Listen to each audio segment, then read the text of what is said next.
प्रस्तुत है इस पुस्तक का पाठ 4 मानचित्र, पृष्ठ 24 से पृष्ठ 30 तक। तो आइए अब सुनते हैं पाठ मानचित्र, पृष्ठ संख्या 24। आप पिछले अध्याय में ग्लोब के महत्व के बारे में पढ़ चुके हैं। ग्लोब में अध्ययन की कुछ सीमाएं होती हैं। जब हम पूरी पृथ्वी का अध्ययन करना चाहते हैं, तब ग्लोब हमारे लिए काफी उपयोगी साबित होता है। लेकिन जब हम पृथ्वी के केवल एक भाग, जैसे अपने देश, राज्यों, जिलों, शहरों तथा गांवों के बारे में अध्ययन करना चाहते हैं, तो यह हमारे लिए उतना उपयोगी साबित नहीं होता है। ऐसी स्थिति में हम मानचित्रों का उपयोग करते हैं। मानचित्र पृथ्वी की सतह या इसके एक भाग का पैमाने के माध्यम से चपटी सतह पर खींचा गया चित्र है।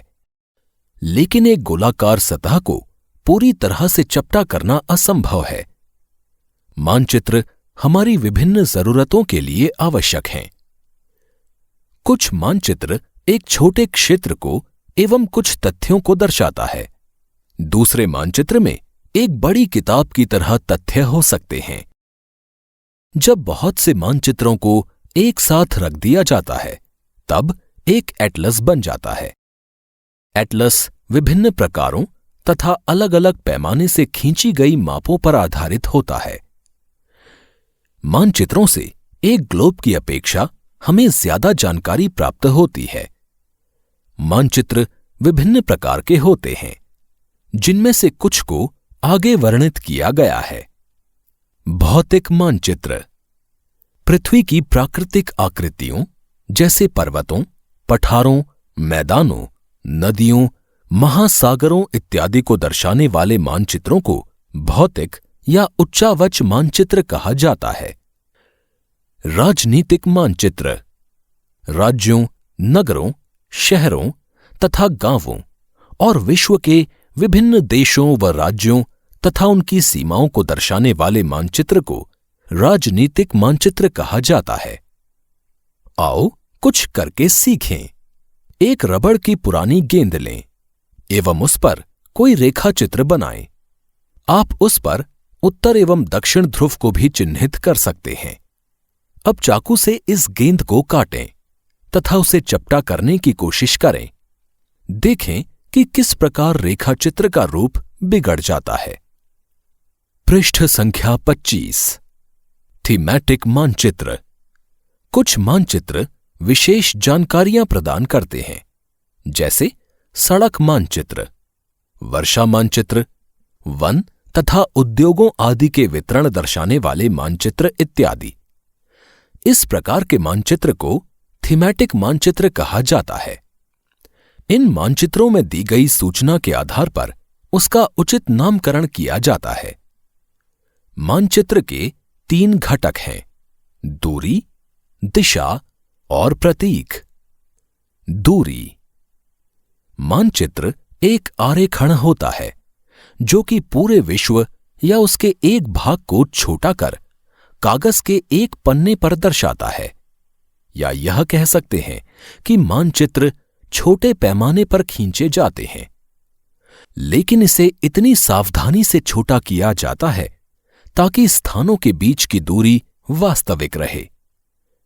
यह तभी संभव हो सकता है जब कागज पर एक छोटी दूरी स्थल की बड़ी दूरी को व्यक्त करती हो।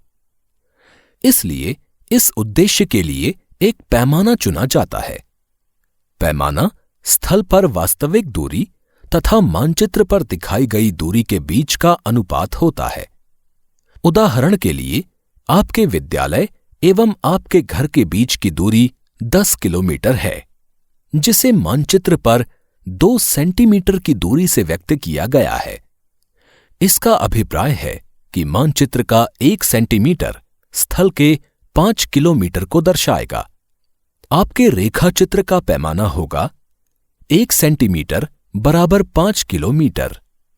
इस प्रकार पैमाना किसी भी मानचित्र के लिए बहुत महत्वपूर्ण होता है। अगर आपको पैमाने की जानकारी है, तो आप मानचित्र पर दिए गए किसी भी 2 स्थानों के बीच की दूरी का पता लगा सकते हैं। जब बड़े क्षेत्रफल वाले भागों जैसे महाद्वीपों या देशों को कागज पर दिखाना होता है, तब हम लोग छोटे पैमाने का उपयोग करते हैं। उदाहरण के लिए मानचित्र पर 5 सेंटीमीटर स्थल के 500 किलोमीटर को दर्शाता है। इसको छोटे पैमाने वाला मानचित्र कहते हैं। जब एक छोटे क्षेत्रफल वाले भाग जैसे आपके गांव या शहर को कागज पर दिखाना होता है, तब हम बड़े पैमाने का उपयोग करते हैं। जैसे स्थल पर 500 मीटर की दूरी को मानचित्र पर 5 सेंटीमीटर से दर्शाया जाता है। इस प्रकार के मानचित्र को बड़े पैमाने वाला मानचित्र कहते हैं। बड़े पैमाने वाले मानचित्र छोटे पैमाने वाले मानचित्र की अपेक्षा अधिक जानकारी प्रदान करते हैं। आओ कुछ करके सीखें। चित्र 4.1 को देखिए। वहां एक पैमाना बना है। इसका उपयोग स्थानों के बीच की दूरी मापने में किया जा सकता है। उदाहरण के लिए एक कुआं एवं वृक्ष के बीच की दूरी 5 सेंटीमीटर है। इसका मतलब होता है कि वास्तविक दूरी 50 मीटर है। अब एक पोस्ट ऑफिस ए एवं करीम के घर ई के बीच की दूरी 12 सेंटीमीटर है। इसका मतलब है कि स्थल पर यह दूरी 120 मीटर है।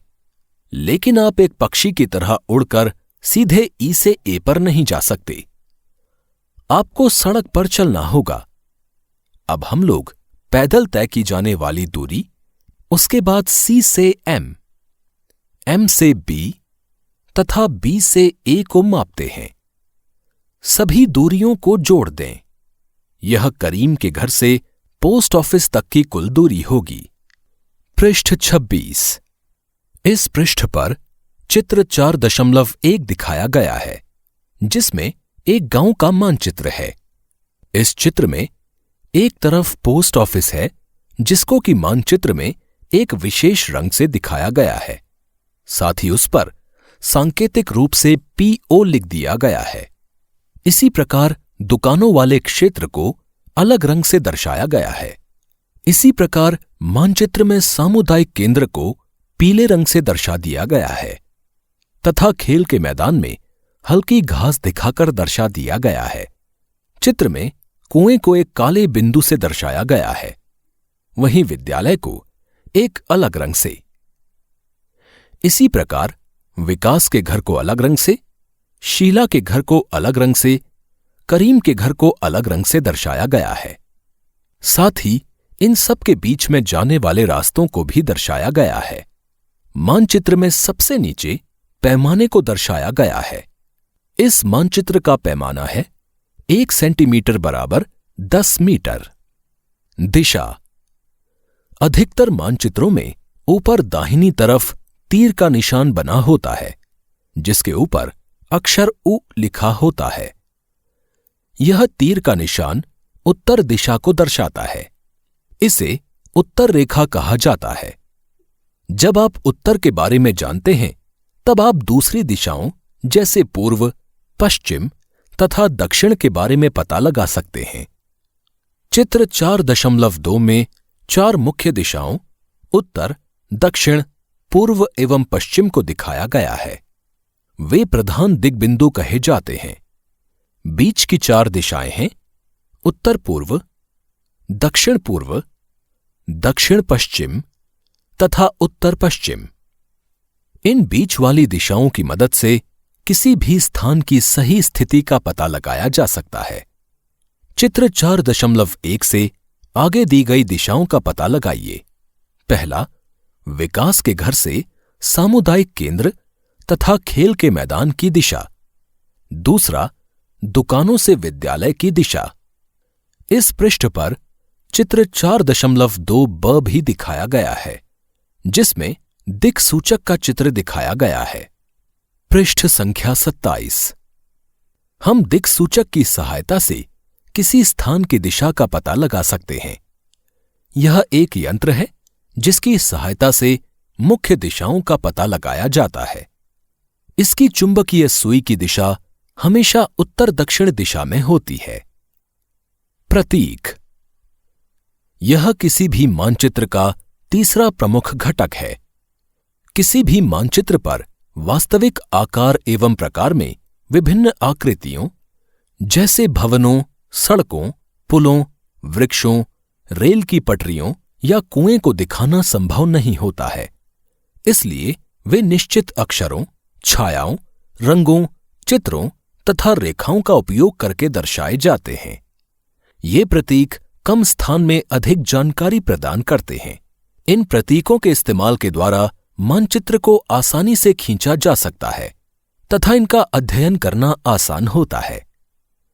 अगर आप एक क्षेत्र की भाषा को नहीं जानते हैं तथा आप किसी से दिशाओं के बारे में नहीं पूछ सकते हैं, तब आप इन चिन्हों की सहायता के द्वारा मानचित्र से जानकारी प्राप्त कर सकते हैं।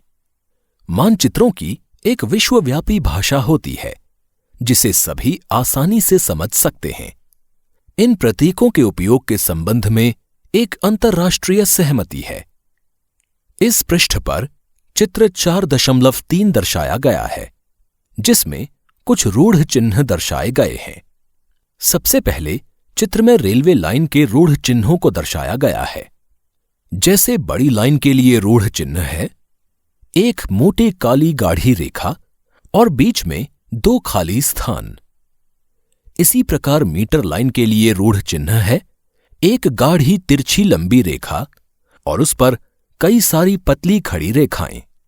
इसी प्रकार रेलवे स्टेशन के लिए चिन्ह है एक काली गाढ़ी रेखा और उस पर कई खाली स्थान। उस रेखा के बगल में लाल रंग का चिन्ह बनाया गया है और बगल में RS लिखा गया है। इसी प्रकार पक्की सड़क के लिए रूढ़ चिन्ह है 2 काली समानांतर रेखाएं। कच्ची सड़क के लिए रूढ़ चिन्ह है स्थान स्थान पर टूटी हुई 2 काली समानांतर रेखाएं। अंतर्राष्ट्रीय सीमा दर्शाने के लिए चिन्ह है मोटी काली रेखा फिर बिंदु, फिर काली रेखा, फिर बिंदु। इसी प्रकार राज्य दर्शाने के लिए चिन्ह है पतली काली रेखा फिर बिंदु, फिर पतली काली रेखा, फिर बिंदु। इसी प्रकार जिले की सीमा दर्शाने के लिए कई छोटी छोटी एक के बाद एक रेखाएं दर्शाई गई हैं। नदी के लिए 2 रेखाओं के बीच में नीला रंग किया गया है। कुएं के लिए एक बिंदु, तालाब के लिए एक वृत्तनुमा आकृति के अंदर नीला रंग, नहर के लिए 2 समानांतर रेखाएं और उनसे निकलती एक काली गाढ़ी रेखा, पुल के लिए 2 समानांतर रेखाएं और उनके छोरों पर बाहर को निकलती हुई छोटी छोटी रेखाएं। इसी प्रकार मंदिर, गिरजाघर, मस्जिद, छतरी इत्यादि दर्शाने के लिए भी विशेष प्रकार के चिन्ह दर्शाए गए हैं। पोस्ट ऑफिस, पोस्ट एवं टेलीग्राफ ऑफिस, पुलिस स्टेशन आदि के लिए PO, PTO, PS इत्यादि चिन्ह दर्शाए गए हैं। बस्ती या कब्रिस्तान इत्यादि दर्शाने के लिए भी विशेष प्रकार के चिन्ह अलग अलग रंगों में दर्शाए गए हैं। इसी प्रकार पेड़ या घास दर्शाने के लिए भी पेड़ों या घासों की आकृति से मिलते जुलते चित्र दर्शाए गए हैं। पृष्ठ संख्या 28। ये रूढ़ प्रतीक कहे जाते हैं।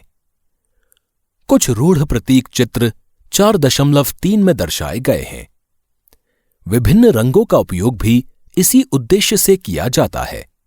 उदाहरण के लिए सामान्यतः नीले रंग का इस्तेमाल जलाशयों, भूरा रंग पर्वतों, पीला रंग पठारों और हरा रंग मैदानों को दर्शाने के लिए किया जाता है। इस पृष्ठ पर चित्र 4.4 दर्शाया गया है, जिसमें सुंदरपुर नामक गांव और इसके आसपास के क्षेत्र को दर्शाया गया है। मानचित्र में रूढ़ प्रतीकों के माध्यम से विभिन्न प्रकार की चीजें दर्शाई गई हैं।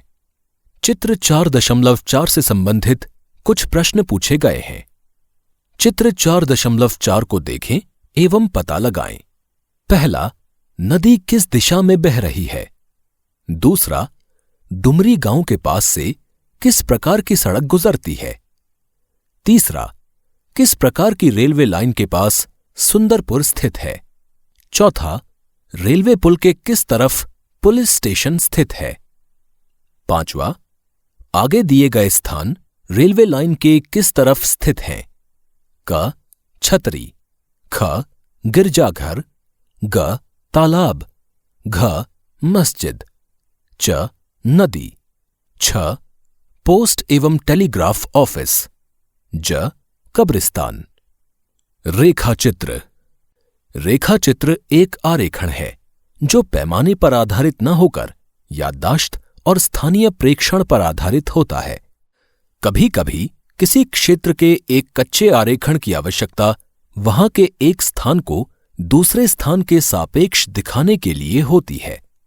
मान लीजिए कि आप अपने मित्र के घर जाना चाहते हैं, लेकिन आपको रास्ते की जानकारी नहीं है। आपका मित्र अपने घर के रास्ते को बताने के लिए एक कच्चा आरेखण बना सकता है। इस प्रकार कच्चे आरेख को बिना पैमाने की सहायता से खींचा जाता है तथा इसे रेखाचित्र मानचित्र कहते हैं। पृष्ठ संख्या 29। खाका। एक छोटे क्षेत्र का बड़े पैमाने पर खींचा गया रेखाचित्र खाका कहा जाता है। एक बड़े पैमाने वाले मानचित्र से हमें बहुत सी जानकारियां प्राप्त होती हैं, लेकिन कुछ ऐसी चीजें होती हैं जिन्हें हम कभी कभी जानना चाहते हैं, जैसे किसी कमरे की लंबाई एवं चौड़ाई, जिसे मानचित्र में नहीं दिखाया जा सकता है। उस समय हम लोग बड़े पैमाने वाला एक रेखाचित्र खींच सकते हैं, जिसे खाका कहा जाता है। आओ, अगर आपको यह कहानी पसंद आई हो तो लाइक करिए और इसी तरह की और कहानियों तथा किताबों को सुनने के लिए सब्सक्राइब करें हमारे चैनल को और दबाएं बेल आइकन।